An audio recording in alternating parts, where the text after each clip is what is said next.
Current classes. आज है 2 सितंबर और 2 सितंबर से जुड़े जितने इंपॉर्टेंट करंट क्वेश्चन बन सकते हैं हम इस वीडियो में डिस्कस करेंगे। वीडियो की जो पीडीएफ होगी वो हमारे टेलीग्राम चैनल मिल जाएगा, जिसका लिंक वीडियो के डिस्क्रिप्शन बॉक्स में दिया गया है। और बता दें, इस वीडियो कमेंट में एक क्वेश्चन दिया जाता है। क्वेश्चन और उससे जुड़े जितने फैक्ट हैं वो आपको लिखने चाहिए। तो चलिए शुरू करते हैं। हाल ही में विश्व नारियल दिवस कब मनाया गया? तो यह मनाया गया कब? यह मनाया गया है 2 सितंबर को। विश्व नारियल दिवस प्रतिवर्ष 2 सितंबर को मनाया जाता है, जिसे 1969 में अंतर्राष्ट्रीय नारियल समुदाय ने अपनी स्थापना के उपलक्ष्य में शुरू किया था। अब तो नारियल तो भारत में सर्वाधिक नारियल कहाँ होता है, ये आपके लिए क्वेश्चन है। और भारत में नारियल की भूमि कही जाती है कर्नाटका को, जबकि सर्वाधिक नारियल कहाँ होता है ये आपको लिखना है। तो अगला है, हाल ही में भारत और किस देश ने महत्वपूर्ण खनिज सहयोग के लिए समझौता किया? तो यह किया किसने? भारत और जापान ने। भारत और जापान ने महत्वपूर्ण खनिज सहयोग के लिए समझौता किया है। जापान, तो ये रहा मैप में जापान। जापान की कैपिटल क्या है? टोक्यो। करेंसी है जापानी येन। प्राइम मिनिस्टर हैं शिंगेरू इशिबा। और जापान में भारत के राजदूत हैं सीबी जॉर्ज। कौन है? CB George. प्रधानमंत्री मोदी ने जापान के प्रधानमंत्री को बेशकीमती पत्थरों और चांदी की चापस्टिक से बना बाउल सेट भेंट किया। प्रधानमंत्री मोदी को जापान में शुभ धरुमा गुड़िया भेंट की गई। फिशु वर्ल्ड यूनिवर्सिटी गेम्स 2025 की तालिका में जापान शीर्ष पर, भारत विश्व स्थान पर रहा।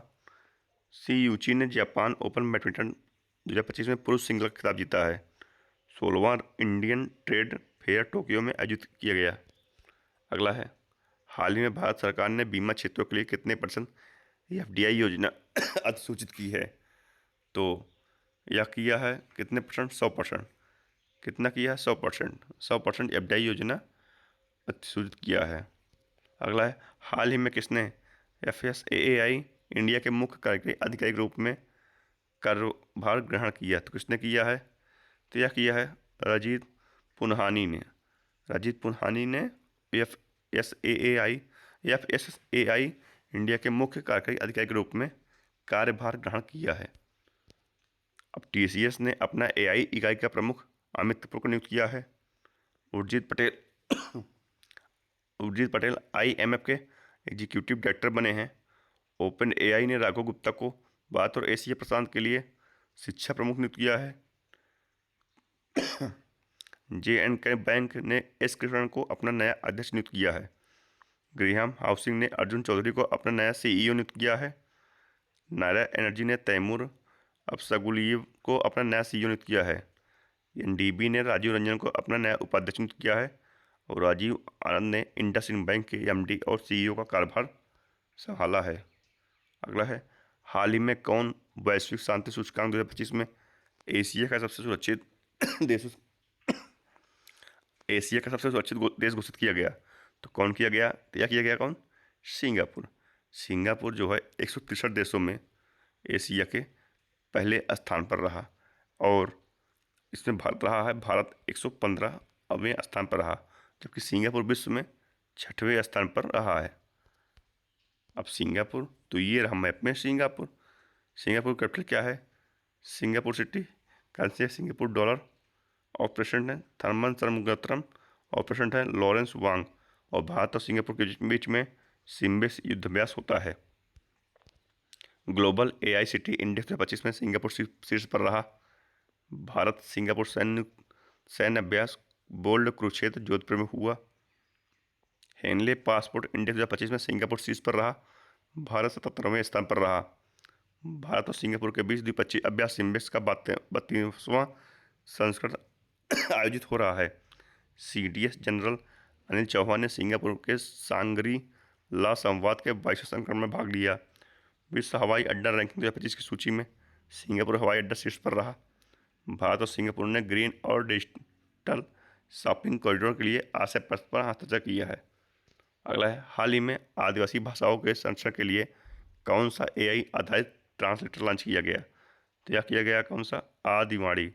आदिवाणी जो है आदिवासी भाषाओं के संरक्षण के लिए एआई आधारित ट्रांसलेटर लॉन्च है। अगला है, हाल में भारत में ई बस अपनाने में कौन सा राज्य शीर्ष पर है? तो कौन सा राज्य शीर्ष पर है? तो यह है कौन सा? दिल्ली। अब दिल्ली है तो ये रहा मैप में दिल्ली। दिल्ली की कैपिटल क्या है? दिल्ली।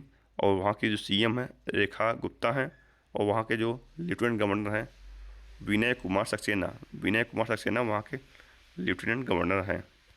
और दिल्ली के मुख्यमंत्री ने कॉलेजों और छात्रों के लिए यूएसएल बसें शुरू की है। दिल्ली विधानसभा ने विश्वविद्यालय शुल्क पर अभिभावक वीटो पारित किया है। दिल्ली की पुलिस ने छेड़छाड़ से निपटने के लिए शिष्टाचार दस्ता शुरू किया है। हाल ही में राष्ट्रीय आयुष मिशन और क्षमता निर्माण पर 2 दिवसीय विभागीय शिखर सम्मेलन कहाँ हुआ? तो यह कहाँ हुआ? तो यह हुआ कहाँ? नई दिल्ली में हुआ है। कहाँ? नई दिल्ली में हुआ है।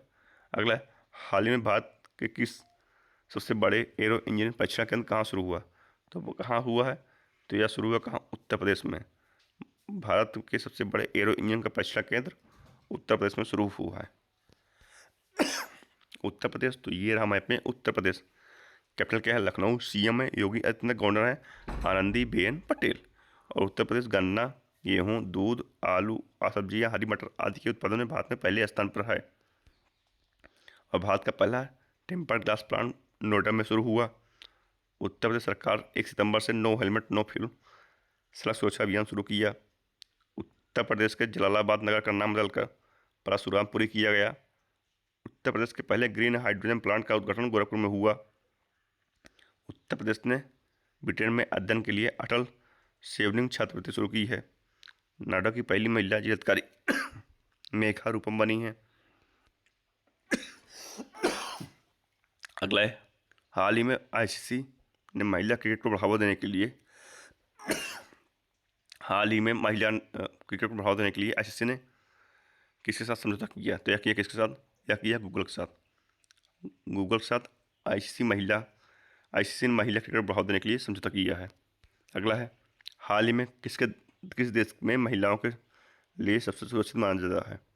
हाल ही में देश में महिलाओं के लिए सबसे सुरक्षित शहर कौन सा बना? तो कौन है? यह बना है नागालैंड की राजधानी कोहिमा। नागालैंड की राजधानी कोहिमा देश में महिलाओं के लिए सबसे सुरक्षित शहर माना गया है। अगला है, हाल ही में ऑर्गेनिक विकास पर ध्यान देने के लिए कहाँ 17वां बायोफेज इंडिया शुरू किया गया? तो कहाँ किया गया? तो यह कहाँ हुआ? यह किया गया ग्रेटर नोएडा में। ग्रेटर नोएडा में ऑर्गेनिक विकास पर ध्यान देने के लिए 17वां बायोफेज इंडिया शुरू हुआ है। अगला है, हाल ही में चेंगदू में संपन्न विश्व खेल 2025 की पहली तालिका में कौन शीर्ष पर रहा? तो कौन रहा? तो यहाँ पर रहा कौन? चीन। चीन जो है चेंगदू में संपन्न विश्व खेल 2025 की पहली तालिका में शीर्ष पर रहा। आज की इस वीडियो में इतना ही। जुड़े रहिए करंट क्लास से, करंट पे वीडियो देखते रहिए। धन्यवाद।